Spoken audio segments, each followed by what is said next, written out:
Olá, muito bom dia. Muito obrigado mais uma vez pela sua companhia. Está começando mais um programa Agronegócio e eu desejo a você um dia muito abençoado e muito feliz. E no programa de hoje nós vamos falar do mercado do milho, vamos falar também do preço do leite ao produtor no mês de setembro.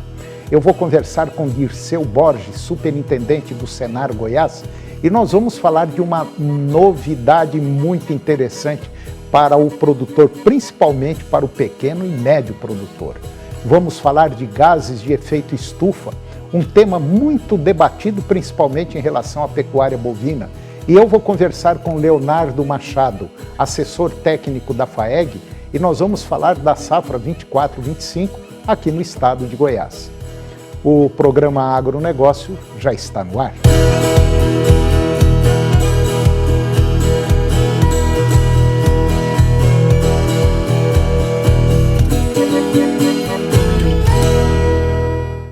Eu começo o programa de hoje falando do mercado do milho. O movimento de alta nos preços do milho tem se intensificado, agora principalmente no início de outubro, conforme mostra o indicador Exalc BMF-Bovespa, lá em Campinas, no estado de São Paulo, que atingiu novamente os níveis nominais registrados em janeiro de 2024. Bom, segundo o próprio divulgação feita pelo Boletim Informativo do CPEA, o Centro de Estudos Avançados em Economia Aplicada, o principal fator por trás desse aumento é a retração dos produtores, que estão limitando a oferta, principalmente no mercado spot. Esses agentes estão aguardando possíveis novas valorizações impulsionadas pelas condições climáticas adversas. De acordo com os pesquisadores do CPEA, a expectativa de valorização está relacionada às condições climáticas muito quente e seca, que afeta sobretudo a região centro-oeste e que atualmente está em fase inicial de semeadura na safra verão. O tempo seco pode comprometer o desenvolvimento inicial das lavouras, gerando incertezas sobre a oferta futura do grão e encorajando os produtores a segurarem os seus estoques. Do lado da demanda, parte dos consumidores busca recompor os seus estoques para garantir o abastecimento nos próximos meses, mas enfrentam resistências devido aos preços elevados e pedidos pelos produtores. Com a oferta limitada e a demanda aquecida, o cenário sugere que os preços do milho devem seguir pressionados nas próximas semanas, principalmente se as condições climáticas desfavoráveis persistirem e impactarem ainda mais a safra. E agora vamos falar um pouquinho do mercado do leite, que, de acordo com os dados que foram divulgados pela Scott Consultoria, o pagamento do leite ao produtor referente à captação de agosto, ela registrou um aumento agora no mês de setembro, após uma leve queda no período anterior. O valor subiu 1,7%, equivalente a 4 centavos por litro, com a média nacional ponderada nos 18 estados pesquisados pela Scott Consultoria, chegando a um preço médio de R$ 2,53 por litro. Em relação ao mesmo período do ano passado, o preço médio está 11,3% maior. E esse aumento no preço do leite, ele é atribuído à produção abaixo do esperado, que foi afetada pelas condições climáticas adversas. Na região sudeste e centro-oeste, a entre-safra foi agravada por altas temperaturas e também pelas queimadas, comprometendo as forragens e elevando os custos de alimentação animal, além de prejudicar o bem-estar dos rebanhos. Já no sul do país, as chuvas excessivas, especialmente Rio Grande do Sul, também limitaram o desenvolvimento das pastagens, o que impactou negativamente a produção, conforme informado pela Scott Consultoria. E segundo o índice de captação da Scott, a produção de leite no mês de agosto aumentou 2,3% em relação a julho, mas em estados como São Paulo, Minas e Goiás, o crescimento foi de apenas 0,7% para São Paulo, 1,7% para Minas Gerais e 1,8% para Goiás. embora a margem para o produtor de leite tenha sido favorável nos últimos meses, os estímulos para expandir a produção ficou aquém do esperado para o pagamento referente à produção de setembro, que será realizado em outubro. A expectativa é de que haja estabilidade ou então um pequeno aumento. De acordo com a Scott Consultoria, nenhum dos laticínios consultados indicou queda nos preços, com 53,3%, projetando alta, 46% prevendo estabilidade, e outro fator que contribuiu para a elevação dos preços foi a redução das importações em agosto, que diminuiu a oferta no mercado interno. E agora eu vou conversar com Dirceu Borges. Dirceu Borges é superintendente do Senar Goiás, e nós vamos falar de uma novidade para o pequeno e médio produtor, uma novidade excelente. Dirceu Borges, mais uma vez, muito obrigado, muito bom dia, é um prazer tê-lo aqui, tá bom? Tudo bem? Tudo bem, Tony, obrigado mais uma vez pelo convite de estar aqui com você. Ô Dirceu, é uma honra tê-lo aqui, porque sempre que a gente traz vocês lá da FAEG, tem muita coisa boa da FAEG, do Senar, tem muita coisa boa para falar para o produtor. E essa é uma novidade interessante, que é dinheiro para o pequeno e médio produtor, é isso mesmo? É isso aí, Tony. O sistema FAEG, Senar, juntamente, amparado agora pela CNA com esse fundo, o Instituto CNA, onde foi feita uma pesquisa entre 4.000 produtores e principalmente ali o pequeno e o médio produtor. Nessa pesquisa levantou uma grande dificuldade que ele tinha, que era recurso financeiro para tocar o seu negócio. Então, mediante essa pesquisa, esse levantamento, a CNA criou um fundo Fiagro CNA, onde através desse fundo ela consegue viabilizar recursos para os produtores rurais. É um projeto piloto, onde Goiás está inserido dentro dos estados que estão rodando esse projeto piloto, para que a gente possa validar de fato esse fundo e possa buscar mais recursos, né, no Fiagro aí, para que a gente possa ter um fundo ainda com mais recursos para os produtores rurais. Então, nesse primeiro momento, são alguns estados que estão rodando esse fundo, Fiagro, CNA Fiagro, e Goiás está inserido. E nós estamos priorizando, né, os produtores assistidos, os produtores que fazem parte da assistência técnica e gerencial do Senar. Por quê? Esse fundo é feito de produtor para produtor. Esse é o grande diferencial dele. E por que nós buscamos eles? Não para competir com os grandes bancos que nós temos no mercado, porque nós não vamos competir, nem é o objetivo. Né? O que nós queremos, como ele é feito de produtor para produtor, é facilitar a vida, facilitar o acesso. Então, nós diminuindo burocracia, aquele tanto de papelada que você precisa arrumar para tirar um financiamento, um custeio, né? Então, nós diminuímos bastante esses documentos, essa burocracia, agilizamos o processo, é o próprio técnico de campo que faz essa análise, esse diagnóstico, ele está apto a fazer o projeto, então você não precisa pagar para fazer o projeto, que é um custo extra que nós temos quando vai buscar um recurso em bancos, né? Não precisa registrar em cartório, que é um outro custo que nós temos, né? E garantia real também, não precisa pôr seu imóvel, sua terra em garantia, né? Como a gente fala, a garantia ali é o fio do bigode, como era feito antigamente. Mas por que fazer isso? Porque hoje nós temos junto com o Fiagro, nós estamos o acompanhamento desse técnico de campo do Senar, que é o que vai monitorar, que vai ver se o recurso está sendo utilizado da maneira correta, da forma que foi orientado a ser realizado, e é por isso que esse fundo tem esse grande diferencial. Claro que, assim, nesse primeiro momento, nós temos um recurso limitado para esses estados que estão participando desse projeto piloto, para que a gente possa ver aí o que melhorar, o que aprimorar, para buscar mais recursos e ampliar ainda mais esse fundo para os produtores rurais.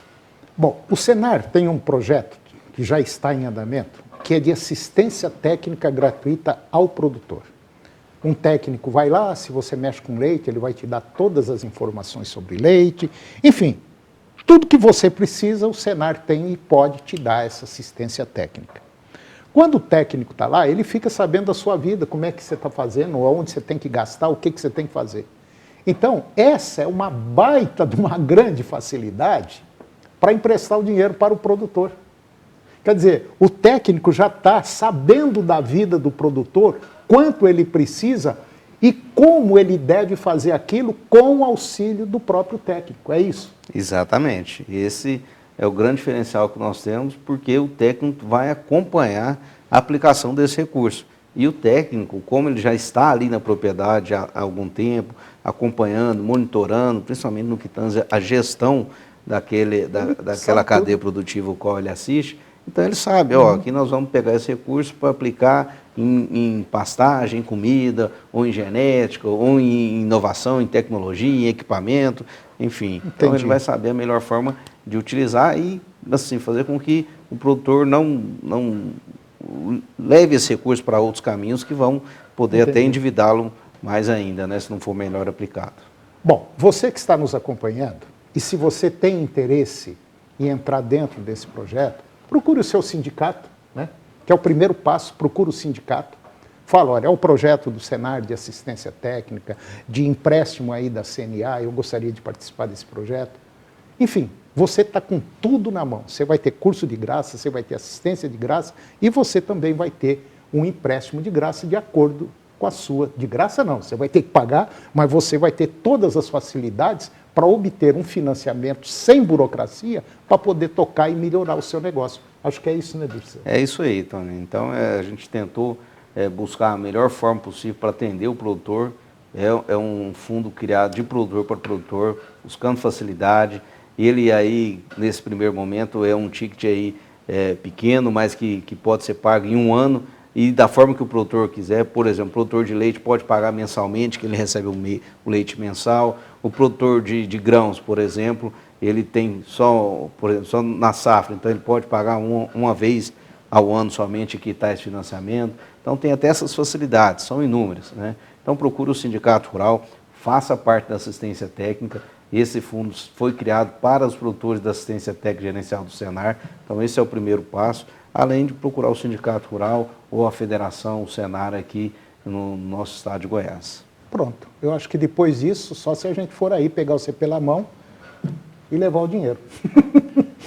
Dirceu, excelente projeto, francamente, eu esperava muita coisa do Senar, mas essa daqui, eu vou te falar, essa foi demais. Eu acho que agora vocês conseguiram fechar todo o círculo para o produtor produzir mais e ter aí uma atividade mais rentável. Dirceu, mais uma vez, muito obrigado pela sua presença e participação e até o próximo. Muito obrigado, sempre à disposição. E depois do intervalo, nós vamos falar de gases do efeito estufa, que é um tema que está sendo muito debatido em relação à pecuária bovina. E eu vou conversar com o Leonardo Machado, assessor técnico da FAEG, e nós vamos falar da safra 24-25 aqui em Goiás. Nós voltamos já, é um minuto só.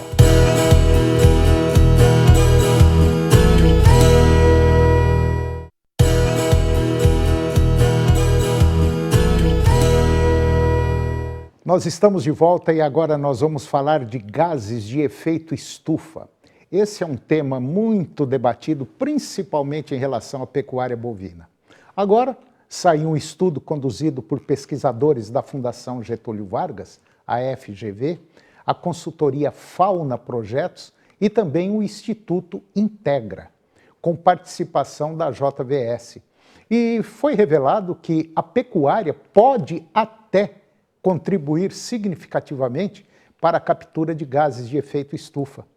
A pesquisa realizada em 103 fazendas fornecedoras da Friboi demonstrou que 31% das propriedades elas removem mais carbono da atmosfera do que emitem. E de acordo com Eduardo Assad, que é o pesquisador da FGV, a adoção de boas práticas agrícolas foi fundamental para os resultados.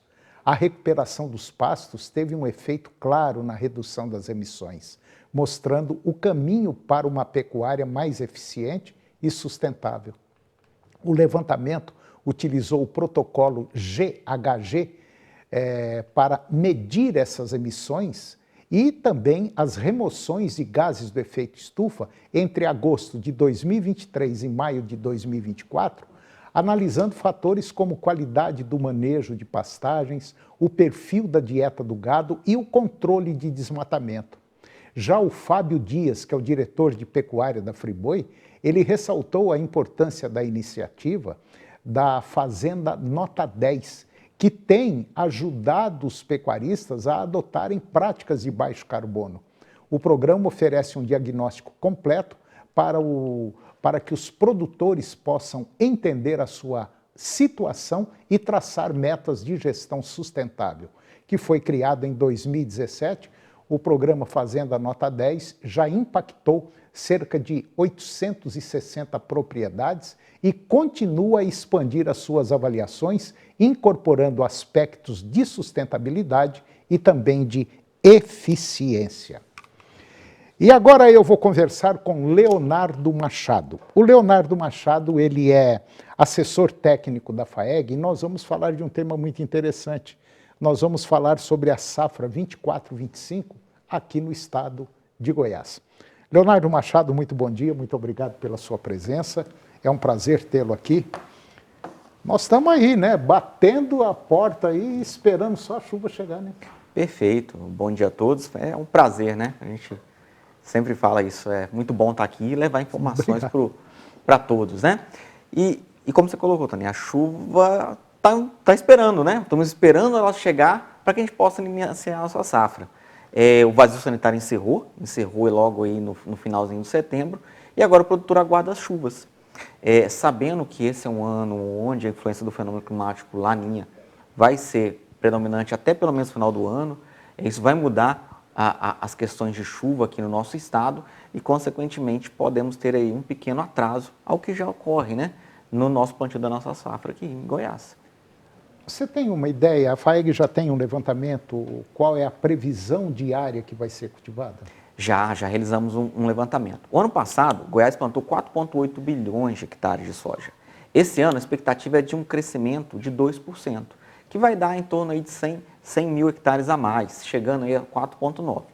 Isso é expectativa. A gente sabe que até o plantio disso aí se efetivar, depende de vários fatores, né? De crédito, de chuva, de tudo isso que interfere na decisão do produtor.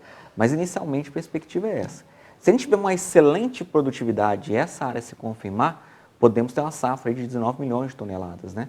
Mas tudo ainda estamos no cenário das expectativas. Vamos acompanhar para ver se realmente isso aí ocorre no nosso estado. E tem um detalhe muito interessante nessa safra que está para começar aí a ser plantada, é uma indefinição muito grande porque muita gente teve prejuízos. Quer dizer, então, se ele teve prejuízo na safra passada, foi basicamente muita gente, foi um percentual muito alto. O que vai acontecer? Para ele plantar esse ano agora, ele precisa de dinheiro do banco. Quer dizer, ele vai ficar com 2 empréstimos para plantar uma safra e ainda corre o risco de ter problema climático. Correto. A gente sempre fala o seguinte, né, quando a gente entra nessa questão de crédito. Crédito vem da palavra de acreditar. A pessoa só empresta, a instituição financeira só empresta no momento que ele acredita no quem está tomando. Aí você vem de um cenário de alto endividamento. Você vem de um cenário que os custos subiu e preço não acompanhou. E você vem um cenário ainda de atraso no plantio que pode prejudicar o clima. Então, tudo isso faz com que o agente financeiro fique mais retraído. Tanto é que a quantidade de empréstimo, de volume de empréstimo esse ano foi muito menor, né? Lá na FAEG, a gente fez um levantamento de julho a setembro, né? A queda no volume de disponibilidade de recursos para Goiás foi de 35%. Meu Deus, é muito dinheiro. 35% a menos do que foi no mesmo período do ano passado. Então, assim, aí a gente vê do outro lado, o crédito privado, né? Revendas também estão com um cenário mais na defensiva. Então, tudo isso afeta esses números que a gente está comentando aqui. Por isso que essa perspectiva de 2,1% é uma perspectiva inicial. A gente tem que acompanhar para ver como é que vai ser o plantio, né, agora em outubro e novembro, para ver se realmente esses números se mantêm. E aí para saber a produtividade, né? Será que a produtividade vai ser a mesma do ano passado? Vai ser melhor do que do ano passado? Para a gente poder fechar os números. Porque se a gente partir da premissa que 35% deixaram de pegar esses empréstimos, quer dizer, se fosse em condições normais, que tivesse tudo bonito, tudo certinho, seriam 35% a mais de produtores plantando. Né? Então, ainda é muita incerteza, né? Ainda é muita incerteza. E a gente podia pensar, não, mas ele não está pegando crédito porque ele tem capital próprio para utilizar. Eu acho que não é uma realidade, né? É. A gente viu na última safra uma rentabilidade menor, né? Fez com, tanto por causa de preço como por questão de produtividade. Então, a dificuldade mesmo é de alcançar o crédito. O endividamento foi muito alto no setor no ano passado, né? Na última safra. E esse endividamento preocupa, assusta, principalmente para a tomada de crédito nesse ciclo agora. Então, a gente fez com muita preocupação. E a recomendação que a gente tem feito para os nossos produtores, né, Toninho, que é importante, assim, o produtor que nos acompanha aqui, é cautela, né? É um momento de você ter calma na hora de plantar. Se a gente custa alto, imagina você com um replantio, né? Então, cautela, tomar decisão só mesmo plantar na segurança, para que a gente não tenha maiores problemas, como a gente viu nos últimos anos. E a gente tem comentado muito aqui também, ô Leonardo, que nós temos aí agora uma safra bem cheia lá nos Estados Unidos, né? Quer dizer, é um outro agravante que pode dar um probleminha no preço, principalmente da soja e do milho aqui no Brasil, né? Perfeito. Lá no IFAG, no nosso instituto, a gente sempre fala esse produtor, a gente está aqui para trazer informação de produtor para produtor, que a gente é uma entidade de representação do produtor. Então a gente busca levar informações factíveis, né? Na realidade, a gente não tem muito interesse comercial frente a isso. A gente não quer que dê problema, né? Exato. Aí a gente sempre fala, esse ano o mercado está muito ofertado. Por que é muito ofertado? Estados Unidos, como você bem colocou, está na colheita, está acompanhando. A gente tem esse problema do Milton, furacão, né? Mas até o momento a colheita deles são espetaculares. Se acontecer tudo certo aqui no Brasil e acontecer tudo certo na Argentina, a gente vai ter uma produção mundial próximo de 430 milhões de toneladas. O nosso consumo mundial é 400. Então, assim, a gente vai ter 30 milhões, mais de 10% acima do que a gente consome. Então, que mercado que sustenta preço com uma situação dessa? E a China também parece que está produzindo bem, né? A China, além de produzir bem, ela tem uma dificuldade econômica que vem se arrastando há uns 3 anos, que é a questão imobiliária deles, né? O chinês, quando a gente fala isso, né, para ficar mais claro dos nossos telespectadores nos acompanhar, o chinês guarda o dinheiro dele comprando imóvel, porque Xangai, né, a China é um país que cresce, então muito investe em imóveis. Só que acontece o seguinte, os imóveis pararam de valorizar. E aí os investimentos começaram a... Então o pessoal começou a ficar sem dinheiro. Sem dinheiro, não come, diminui o consumo de carne. Diminui o consumo de carne, diminui o consumo de commodities. Então, tudo isso faz com que o mercado da soja seja um mercado muito ofertado nesse momento, tá? Então, produtor que está nos acompanhando, né? Cuidar dessas tomadas de decisão, né? Aproveitem os momentos para pelo menos travar seu custo. Aquele que vai plantar, trava seu custo, para sair do risco de não ter condições de, pelo menos, cobrir os seus compromissos lá no dia 30/3, né? Que é onde que vence praticamente tudo. Então, trave seu custo pelo menos para ficar na segurança. Depois a gente pode ir acompanhando o mercado. Mas o importante agora, nesse momento, tranquilidade para o plantio e gestão, principalmente dos seus custos de produção. Eu acho que o Leonardo falou uma coisa muito interessante e que nós falávamos isso aí no ano passado, muito, mas cansamos de falar. Que chegou um momento que teve até a gente falou, Antônio, mas você está falando todo dia, isso aí está ficando chato. Trava o seu milho, trava a sua soja, trava o seu boi. Quer dizer, aquele que não travou, o prejuízo foi muito grande. Então, a outra coisa que o Leonardo falou muito interessante, cautela. Às vezes é melhor você deixar de plantar uma safrinha e correr o risco de perder. É melhor você, então, plantar só a soja, planta bonitinho, direitinho, não precisa ter pressa, vai com calma, que realmente esse ano é um ano diferenciado. Então tá aí, qualquer coisa, liga lá na FAEG, fala com o Leonardo, bate um papo com ele, o pessoal lá também tem muita experiência, e isso é importante para que você não entre numa roda viva se você já teve algum problema com a safra passada, né, Leonardo? E o recado que você falou foi tão importante para quem tomar a decisão, só fazer um lembrete, tá? Da safra passada. Antes de começar o plantio, a gente tinha soja ali de 120, 125, 130, igual agora.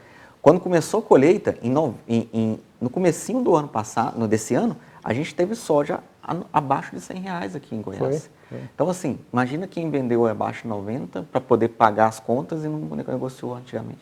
E esse ano está se caminhando para o mesmo cenário. Então, produtor, segue o conselho aqui do nosso amigo Toninho, que está todos os dias aqui. Proteja seu custo, trava pelo menos seus custos. que aí você vai sair do risco financeiro. Pelo menos você vai dormir direito. Pelo menos vai dormir direito. Excelente. Leonardo, mais uma vez, meu irmão, muito obrigado pela sua presença. Foi um prazer tê-lo aqui. E até a próxima. Até a próxima. Obrigado. E o programa de hoje chegou ao fim. E eu termino o nosso programa com a seguinte frase: dificuldades preparam pessoas comuns para destinos extraordinários. Muito obrigado pela sua companhia, que Deus os abençoe e até o próximo programa.